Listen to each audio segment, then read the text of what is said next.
Raw clams. They're such a popular menu item at so many different seafood restaurants throughout the country, and people really enjoy them. The problem, though, is people tend not to serve them at home, perhaps because they just don't have the confidence in opening them or they just don't know how to shuck them. So today I'm going to explain to you what size clam you should really be using for clams on a half shell, and also going through the step-by-step process and how you shuck them and open them. All right, so before we can actually go through the process of opening a clam, I think it's important to discuss the different sizes of clams available to most consumers. The most known one are the little necks. They're really great in steamers or in pasta dishes, but they're kind of too small to open, and even if you could, there's not really that much meat on them. The next size up are cherry stones. They're the really big clams that are almost as big as your fist, and we tend to use them for chowders and stews chopped up. We don't serve them raw because they're too big to really eat in one bite, and I don't know about you, I have no intention of biting a raw clam in half and eating it in 2 bites, not to mention they would be a little chewy. So the size you really want to focus on are top necks or mid necks, if you can't find top necks. They're the appropriate size, they're just big enough to give you a full mouthful, but not so big that they're chewy. And that's the size of clam that we're going to be working with today. Okay, so now that we got our top necks, we washed them off at home and let them sit on ice for a little while to let them go numb. It's time to open them. But before I can show you that, I need to explain to you the different parts of the clam that we need to break through in order to open them. Okay, first we have the joint or the hinge on the back. That's where the shells actually pivot. And then inside the clam, about right here and right here are 2 muscles that are attached to both of the shells, and they expand and contract, and that's actually what opens up the clam. In order to get the clam open and off of the shells, we need to break all 3 of those. And we're going to do that using one of these, which is a clam knife. It's a moderately sharp, stiff knife that has a dull tip that's rounded. This is not a paring knife. You don't want to do this with a paring knife because you could really hurt yourself.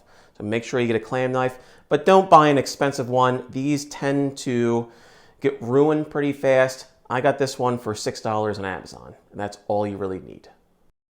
Okay, so there are 2 different ways to open a clam, and the first way I'm going to show you is the foolproof, safe way of doing it.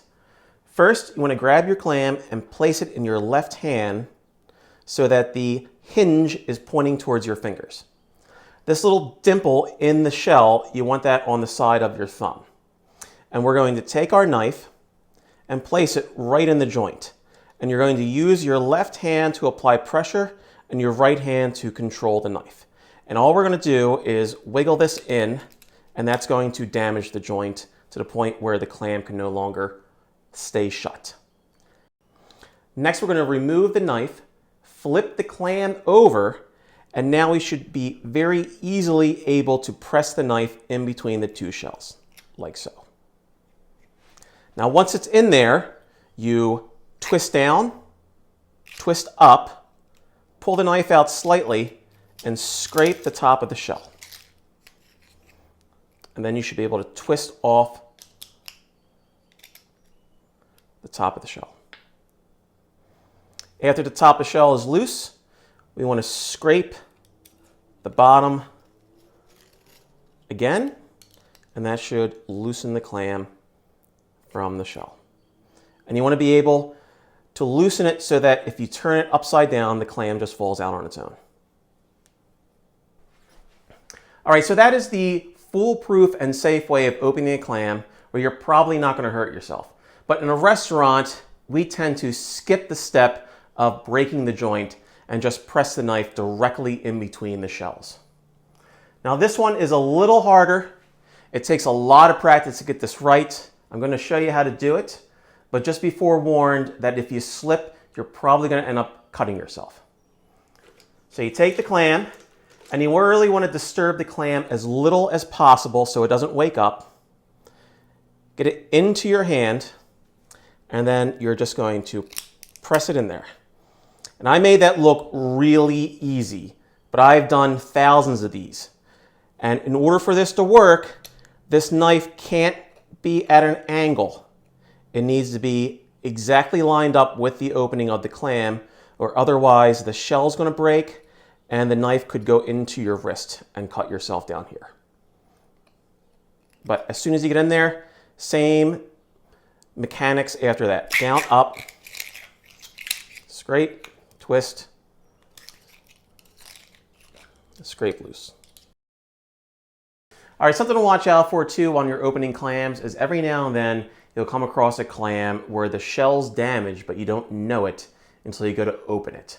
So you want to be careful that you don't press the knife too hard, otherwise it's going to slip and it's going to potentially go into your hand or your wrist. So just be careful about that. After all your clams are shucked, serve them on a plate with some lemon wedges, cocktail sauce, and perhaps some Tabasco. The saltiness of the seafood, the little bit of the lemon and the cocktail sauce, can't beat it.